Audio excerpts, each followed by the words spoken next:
I'm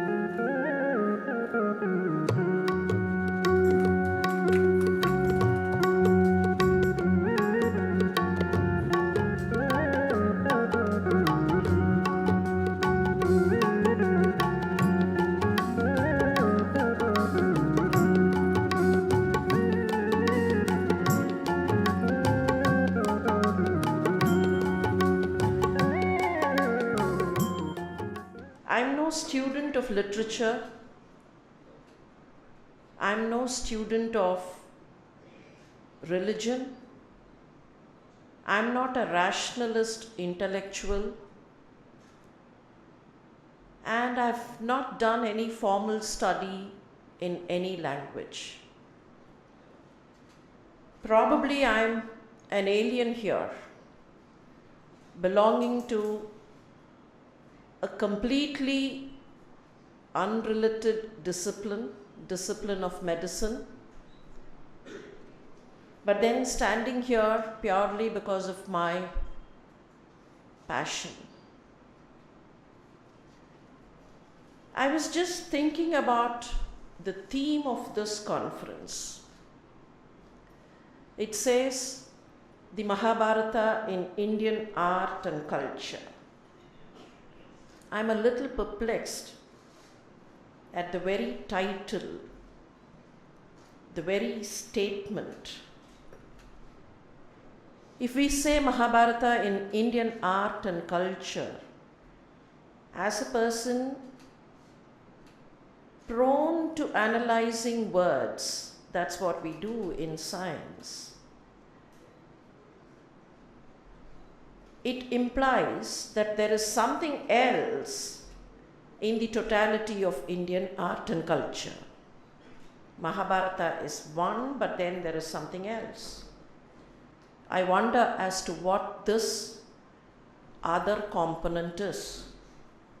And then I realize the other component or the other something that is there in Indian art and culture is the Ramayana. In other words, the two Itihasas, Mahabharata and Ramayana, make the whole of Indian art and culture, and they also make it wholesome. The Mahabharata sums up the Vedas and explains all philosophies.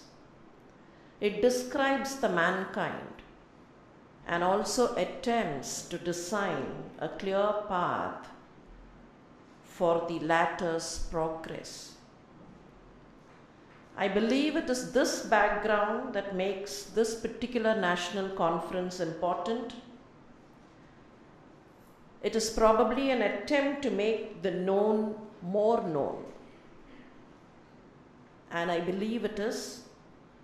In the bargain, this national conference will also be an attempt to rediscover ourselves, an attempt to rediscover our lives, rediscover our values, and probably our very soul and breath. A mere cursory look will tell us that even minuscule information from the Mahabharata has penetrated into the Indian system of life. And Madam Nanditha Krishna was quoting the eminence of Draupadi Amman temples in South India.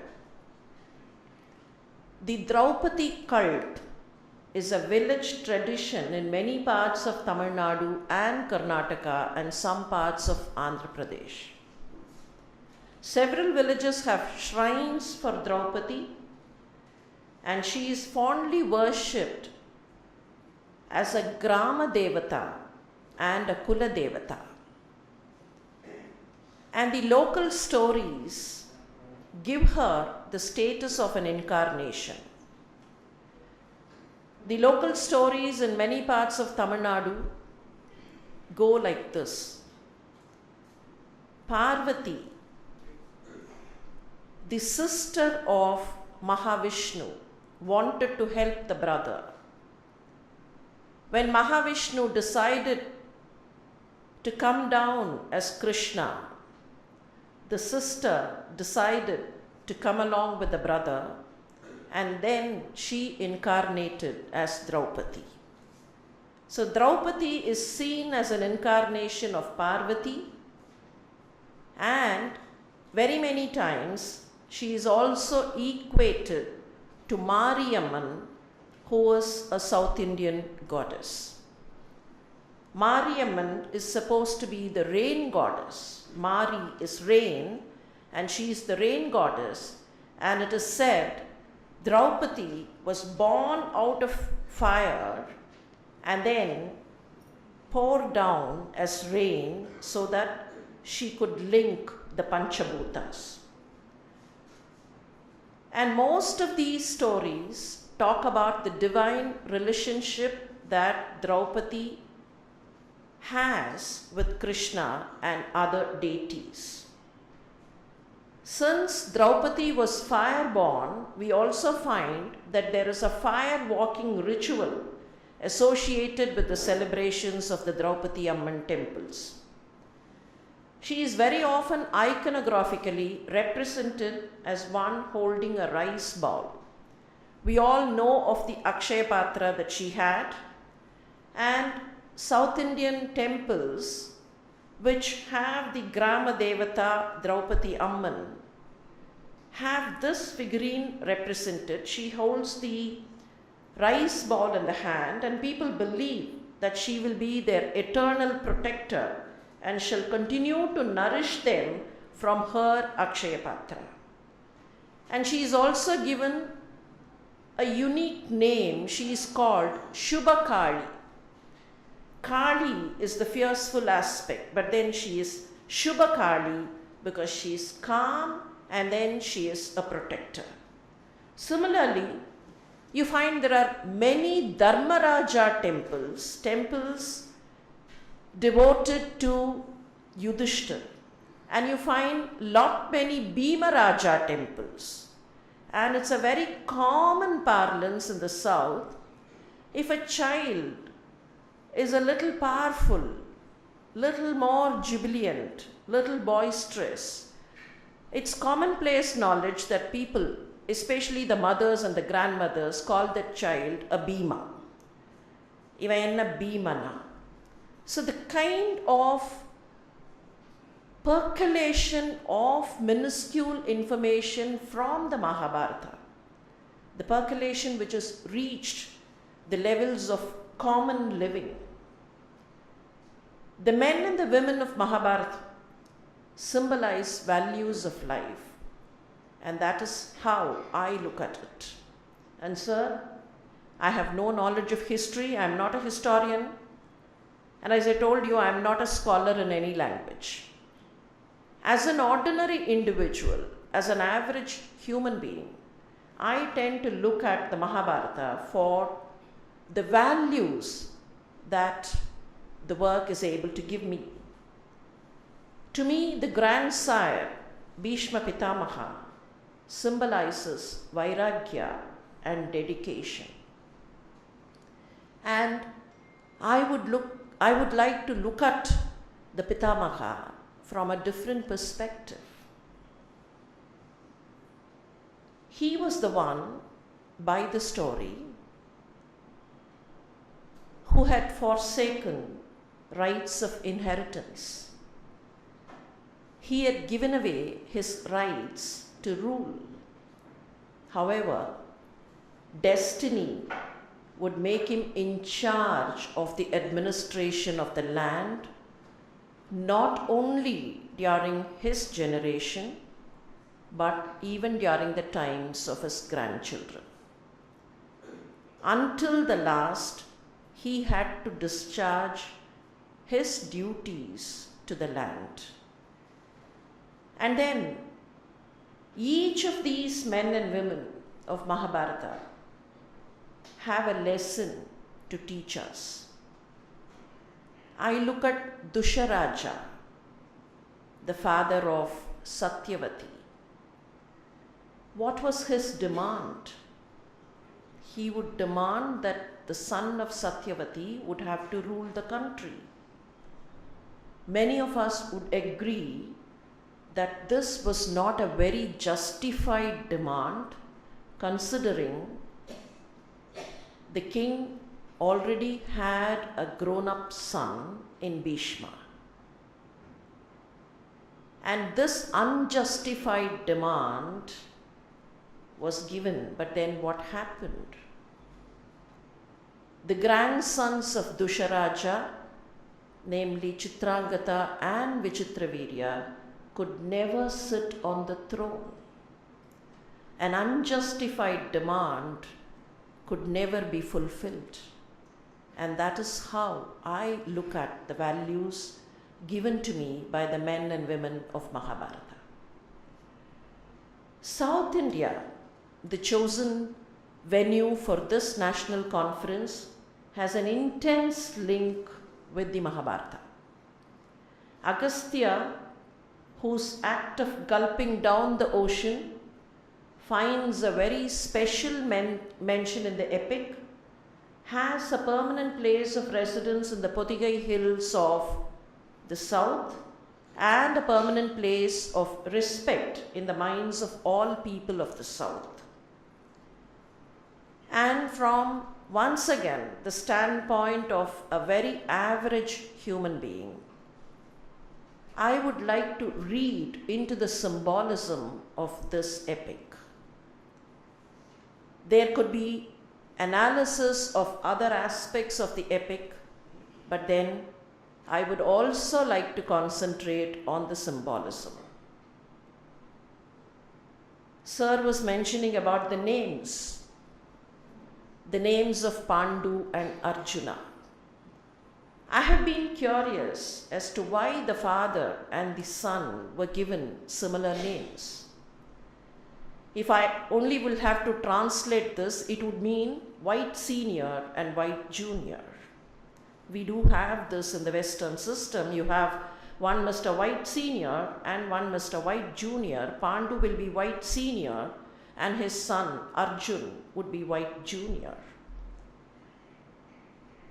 Why were these names?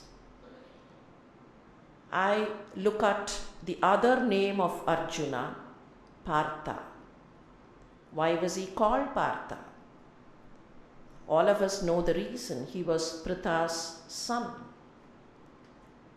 The epithet Partha would fit all the three sons of Kunti, though it's very often used to indicate Arjuna. And why was Pritha called so? I draw inspiration from the etymology of this word.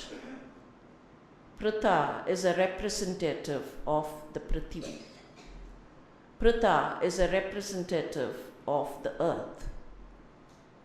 And the son of Pritha will only indicate to me that everyone born on earth is a son of Pritha. I tend to look at Partha as the name to be given to every individual human being born on earth. And if Krishna decided to be the Parthasarathi, I again think of what had been told by Lord Yama to Nachiketas. Yama described the chariot of life. Yama described the horses to draw the chariot. Yama described the ropes to connect the horses to the chariot. And Yama also said there is a necessity for buddhi to be the charioteer. And I look at the Mahabharata as an expansion of this conversation between Yama and Nachiketas. And buddhi is none else than Krishna, buddhi driving the chariot. And why? Why these two names once again? Respected ladies and gentlemen, I would like to draw your attention to what had been told about Sanjaya. Pardon me if I am trying to take you to a different situation, but then I believe the keys for a particular lock is always kept elsewhere in the epic. When Sanjaya was given that divine power to look at things which are not happening in his proximity, what was told of him? He would see everything. See how? Not with these two eyes. And I quote, Prakasham va aprakasham va diva va yadi va nishi manasa chintitam api sarvam vetsyati Sanjayaha. Sanjaya will know what is seen and manifest. Sanjaya will know what is concealed. Sanjaya will know what is being thought in the mind. Sanjaya will know what is happening in the day. Sanjaya will know what is happening in the night. Which means Sanjaya would know everything that's happening around and would be able to recap the entire thing to the king who could not see, to the blind king. Now what does this mean? I have a question to throw here. I know all of you have the answers. Maybe it is like a child questioning the father. We tend to say Krishna gave the Gita to Arjuna. I would only want to draw attention to the situation. This could have happened anywhere. I am not trying to say as to which place it happened. It happened in Kurukshetra, fine, I accept. If Krishna was giving his preaching as the Gita to Arjuna, was it also being recapped at the same time to Dhritarashtra by Sanjaya? It was. In other words, if Krishna was speaking to Arjuna here, the same text or the same material or the same info or the same Karma Yoga, Raja Yoga, whatnot, was also being told to Dhritarashtra by Sanjaya. And my take on the Mahabharata, the ultimate take on the Mahabharata is this. What would I want to be? Would I want to be Arjuna or Dhritarashtra? Would I want to be the blind king or the one who could see? Now, seeing does not mean seeing with these eyes. For those of you who are familiar with Tamil literature, I would like to draw attention to the lines of Tirumular, who says, Mugattil kankondu kanginra moodargal, agattil kankondu kanbade anandam. These eyes do not matter at all. And I sincerely believe Dhritarashtra was deliberately picturized as a blind king, not to say that he was physically challenged, but to say he could not open his inner eyes and look at things. Some soul which cannot open the inner eyes, he had been represented by Dhritarashtra. At the end of the day, would I want to be Arjuna or Dhritarashtra? And now, going back to that white senior and white junior, Pandu was also considered to be white. Why was he called Pandu and why was he called Arjuna? I'm sorry, sir, I have learnt from my teachers, Pandu, the description of the white mentioned in Pandu is something pale. Pandu will mean pale white. Arjuna will mean clear white. And the difference is that someone who could not realize the values of life had to become pale and fade away. If someone could realize the values of life and try and implement those values, that individual becomes a clear white like Arjuna or the hero of Mahabharata. I do agree there are lots of versions, several recensions. When Madam Nanditha was mentioning about the southern recension and the northern recension, I could not control my thought process. I was reminded of a Tamil movie.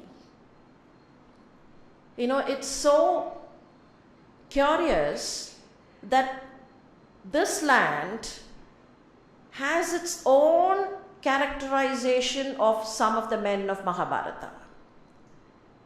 Stop any average citizen of Tamilnadu and tell him Karna was not a very good man.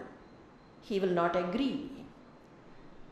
To him, Karna is what was given to him by B.R. Pantulu, Sivaji Ganesan and Kannadasan.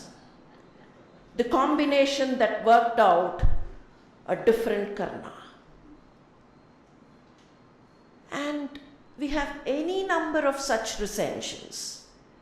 In the Tamil land, Mahabharata was made into an epic by several people, and the latest of these would be what was given to us by Villiputtura, the Villi Bharatam. There is a categorical deviation in the Villi Bharatam in one small instance. Ashwatthama would kill the 5 sons of Draupadi and then bring, you all know the story, what happens in Vyasa's Bharata. The same thing would happen here.